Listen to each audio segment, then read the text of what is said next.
Hello, my name is Polo Corona and I'm the head of design here at Green Home Systems.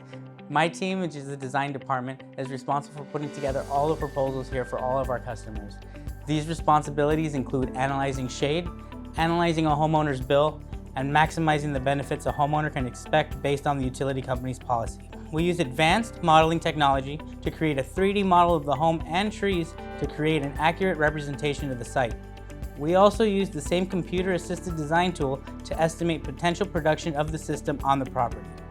All this information is then compiled and put into an easy-to-read format for the senior solar advisor to present to each homeowner. With some willingness to learn and some on-the-job experience, you too can become a solar design expert when joining our design team.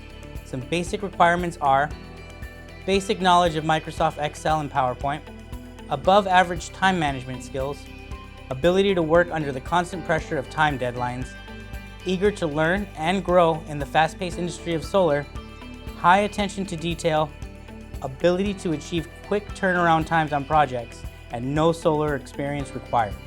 So if this sounds like you might be a good fit for our design department. Please inquire.